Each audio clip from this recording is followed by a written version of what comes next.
Soldier's Home is a short story featured in Ernest Hemingway's inaugural collection, In Our Time, published in 1925. The narrative revolves around Harold Krebs, a young man who returns to his hometown in Oklahoma after serving in World War I. As a World War I survivor, Hemingway uses this story, among others, to depict the lasting impacts of the war on the lost generation. In 1917, while attending a Methodist college in Kansas, Harold enlists in the Marines. His service takes him through significant battles such as Belleau Wood, Soissons, the Champagne, Saint-Mihiel, and the Argonne.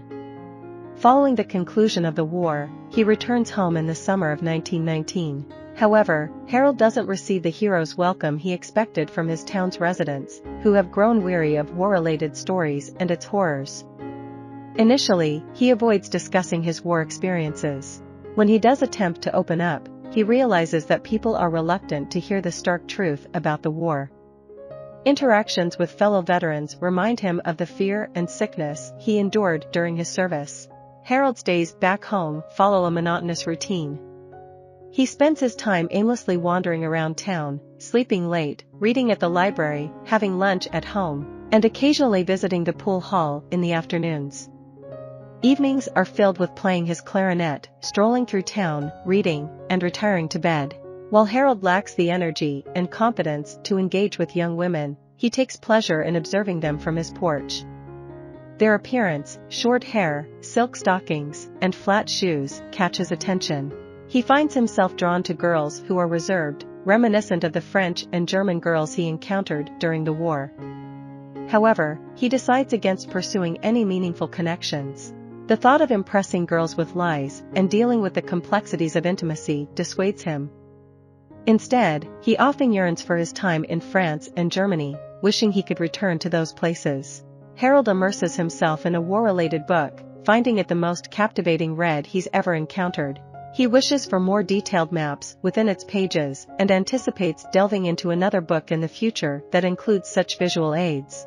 After returning home for a month, his mother enters his room to inform him that his father has given him permission to use the family car during evenings. Prior to the war, he was denied access to the car, as his father, a real estate agent, used it for client property tours. Harold accuses his mother of pressuring his father into this decision, but she assures him that it was his father's own suggestion. She then invites him downstairs for breakfast.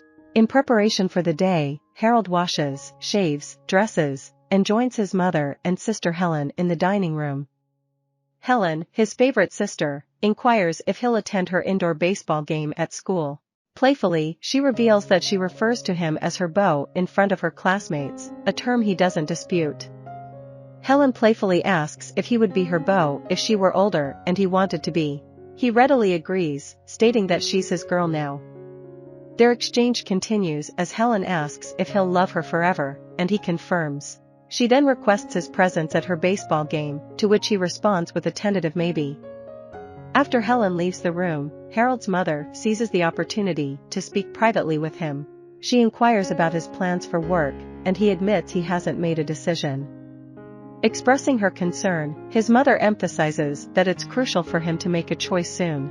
She voices worries about his lack of ambition and direction, revealing that both she and his father are anxious for him to overcome these challenges. She stresses the importance of settling down and becoming a productive member of the community, urging Harold to follow suit.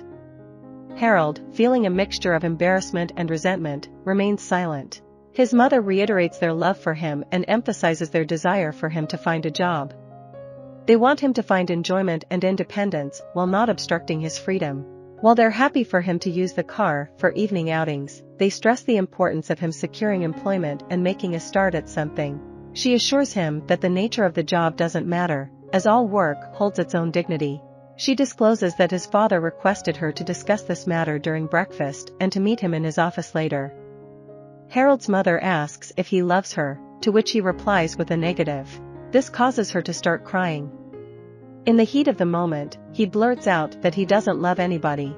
Seeing her distress, he attempts to console her, confessing that his statement was driven by anger and that he indeed loves her.